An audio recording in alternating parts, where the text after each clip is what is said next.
Hello my honeys, welcome to today's video. Today I'm going to be showing you what I eat in a week on a whole food plant-based diet.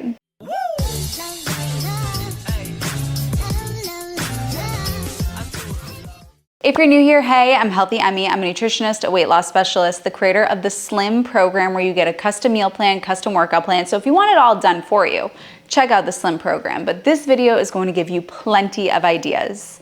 Now there are two concepts that I use when eating and building a meal: the KISS meal and the recipe.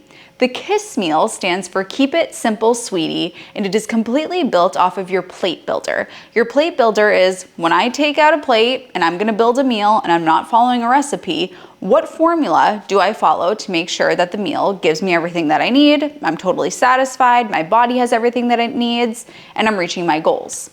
If you want a custom plate builder that is completely free, customized to your goals, I have that linked in the down bar and it will show you exactly how to build your plate. So I am building my KISS meals in this video based on my plate builder, but yours is going to tell you what portion of your plate should be veggies, protein, starch, all that stuff, healthy fats. So that's all in there. That's linked down below. It's totally free. So the KISS meals are made up of starches, vegetables, fruits, sometimes, legumes, and a source of healthy fats. So my plate builder is always gonna have starch, vegetables, a source of protein, and a source of healthy fats. And then fruit is something that I have either with the meal or as snacks.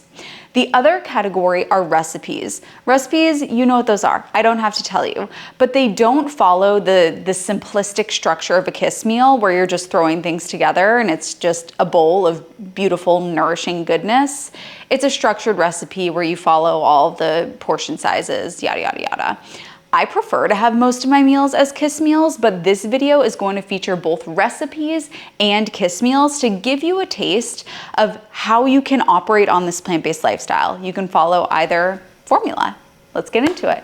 I might have to open an Indian restaurant after making this meal. So all you do, you take some tofu and you're gonna sprinkle on some turmeric and some garam masala. Then you can either bake it in the oven or you can toast it over a skillet, whatever is more comfortable for you and you feel is more intuitive for you. If you want to keep it all in one pot, toast it on the skillet. If you have a toaster oven or an air fryer, you can air fry the tofu, but don't do it until it's super crispy because it will cook up a little bit more with the spices and the sauce. So I would make it like al dente style in terms of tofu where it's not all the way cooked through. Then we're gonna add some onions to the skillet and saute those up, and these will get such a beautiful golden turmeric color from the spices that are on the tofu. Then once those are translucent, we can add in some ginger and some garlic and let all that toast together before we put in the rest of the sauce. The sauce is gonna be a combination of tomato sauce and then other Indian spices like cumin, coriander, some more turmeric, garam masala. And then we are going to add in, to make it nice and creamy, some cashew butter and a plant-based milk. If you want it to be super, super creamy, do coconut milk. If you're trying to keep your calories low and your fat intake low, choose like an almond milk because these are very different in terms of calories. Or if you have high cholesterol, don't do the coconut milk. Do the almond milk. And then I'm adding in some maple syrup to give it a little bit of sweetness. You'll mix all of this together, let it all melt together, and then you're gonna serve it alongside a complex carbohydrate. So I have chosen quinoa. You could also do rice. You could put it over a baked potato. You could eat it straight up, but I do recommend that you have your complex carbohydrate in there. Guys, I just continue to outdo myself with these recipes. Every time I make one, I think like Gordon Ramsay, we need to have a chit chat because I might just blow him out of the water. These recipes are so simple, but they're truly so delicious. And I think part of it is retraining your brain to appreciate the taste of these things because this recipe has some miso, it has a little bit of maple syrup, and when you don't overdo it on that stuff, when you do have it, it's like, whoa, flavor explosion. So, okay, we're starting out with sauteing some onions. And I saute in water because I don't do oil. Then we're gonna add in some mushrooms once those are translucent, and we're gonna let this pretty much cook through before we make our sauce. The sauce is going to be a combination of miso. I'm using liquid aminos, but you could use soy sauce or tamari. It's all the same thing. Just if you're sensitive to gluten, make sure you don't use soy sauce and you use tamari. A little bit of maple syrup, and then a non-dairy milk. I'm just using almond milk, but you could use coconut milk or soy milk, whatever you'd like. Mix all this together, make sure it's completely mixed together. That miso is, a little bit tough, so whisk it all together before you add it into the pan. Once you add it into the pan, you can use your plant-based protein of choice. I have chosen tofu, but you could do soy curls, you could do beans, you could do roasted chickpeas. If you're making this and you're not plant-based, you could do whatever choice of protein you want to. I do recommend that you do plant-based protein. Seitan would be delicious in here, but I just threw in some tofu, mixed it all together. You want to make sure that the tofu is not fully cooked at this point, because it does cook up a little bit as all the flavors are melding together. So add it in there, mix it all together. And then I steamed some broccoli and then throwing that in last just so that it gets covered by the sauce. But the cooking process for the broccoli is already done. So I just steamed this for about 5 minutes to give it that beautiful, vibrant green color. And I like mine a little bit overcooked. Some people like it nice and crunchy. So steam it to your preference and then throw it in there, cover it with the sauce. And then once again, you're going to serve this alongside a complex carbohydrate, rice, quinoa, amaranth, teff, baked potatoes, pumpkin, whatever you want. A whole grain pasta. I have chosen quinoa. Since I am on a plant-based diet, there are 2 supplements that I take every single day. I was asked for years by my clients for recommendations for vitamin B12 and a vitamin D3 because these are ones that you got to take on a plant-based diet.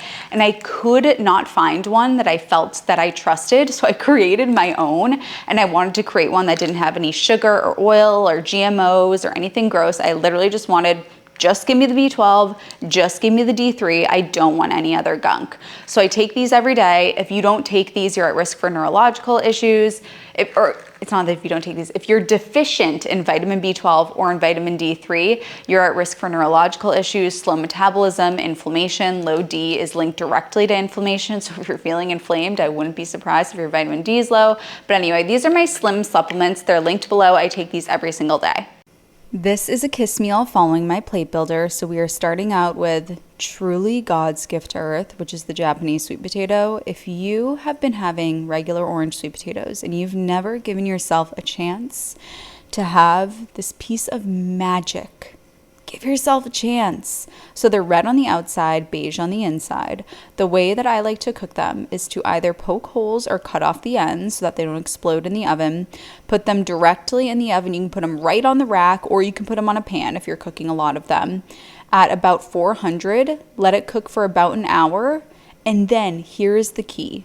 You put it in the fridge overnight. Because then the next day when you have it, you can just pop it in the microwave for less than 30 seconds and it'll heat up, or you could eat it cold, but I like warm food. It will be the gooeyest, most delicious thing you'll ever eat in your entire life. Add cinnamon and thank me later. Then I'm having tofu. This was just oven roasted tofu. Sometimes I just want it super plain and I don't add anything, and I'll just throw it in the oven on Silpat at 425 for 20 to 25 minutes and let it crisp up.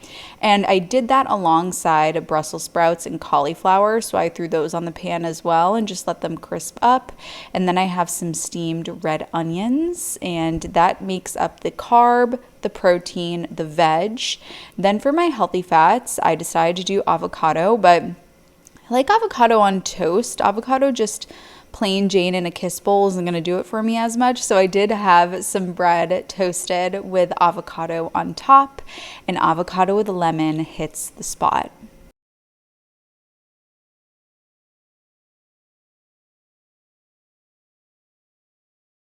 No one loves a sandwich more than me. A sandwich for lunch hits the spot. And sandwiches can be one of the healthiest things that you can eat for lunch when you build them properly. So on this sandwich, I'm adding lettuce. By the way, if you want to know breads that I recommend, Ezekiel bread, When Pigs Fly, Neshoba Brook Bakery, if you're in the Boston area, Iggy's bread, Pacha bread, Heidelberg bread, either fresh breads, or there are some shelf stable ones like Heidelberg. I could not believe when I found it that it's an oil-free bread. and Ezekiel you do have to put in the freezer, but just making sure they don't have oil. Your best bet, honestly, is to either make your own bread or just buy fresh bread from the bakery that is local and is just made from flour, water, yeast, and salt. Okay, so I am adding on lettuce, and then this bell pepper I actually just put in the toaster. That was all I did. Sliced up the bell pepper and put it into the toaster.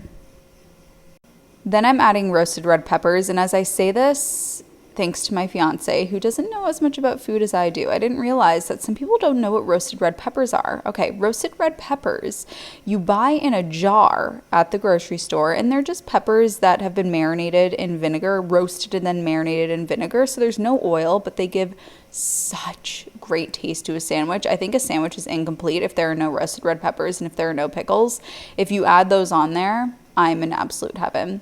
And then I steamed up some red onion. And then for the spread, I'm going to use guac. And if you are trying to keep your calories lower, then you could use mustard. You could also use an oil-free hummus. But guac is a little bit of a cheat code because you're adding in, guac has vegetables in it, so it's less calorically dilute, or it's more calorically dilute. It's less calorically dense than straight up avocado. So the spread on here is guac. You put that all together, and then on the side, we need to add in some protein because we have our fat, we have our carbs, we have our veggies, but I want to make this balanced. So for protein, I'm going with edamame.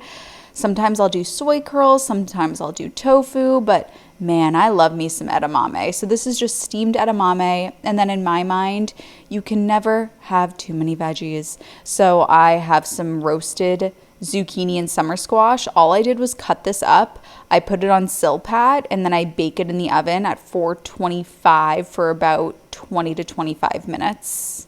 I don't even add anything to it. It just gets caramelized and sweet, and as you remove the water, it just gets sweeter and sweeter. It's so good.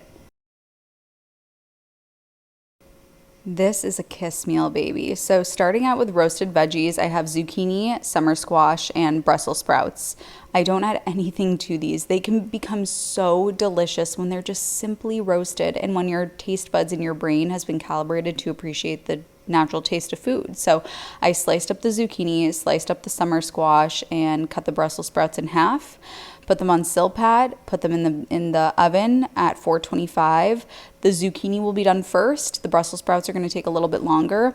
If you're running into the issue where your Brussels sprouts are crunchy, then you are going, and they're kind of like raw on the inside and then burnt on the outside, blanch them or steam them first so that they're a little bit cooked. They've gotten a little bit of extra help before you put them in the oven or the air fryer to help them crisp up. Then for my source of complex carbohydrates, I am doing bread with healthy fats being the avocado that's on top.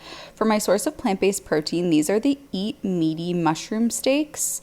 They have meaty mushroom steaks and meaty chicken cutlets that don't have any oil. They're the craziest product I've ever tried. They literally taste like meat. It's so weird, but it's good. It's delicious. I was never a huge meat person, so I was afraid to try these because I thought it would creep me out a little bit, but it didn't. They're delicious, truly. So I'm having Eat Meaty mushroom steak, and then I'm having a beautiful nectarine. Oh my gosh, I'm going to be so sad when the season is over. Although I will say, when one thing ends, another thing begins, which means the end of nectarine season is the beginning of squash and apple and soup season, which is the best season of the year. And then we get into the depressing winter. But it all comes back around. So nectarines in the summer, delicioso, and that rounds out the meal. If you want to get your free plate builder so that you know exactly how to build your plate, that is linked below. Maybe I'll see you inside the Slim program. I would love to have you there. I love you, honeys, and I will see you in my next video.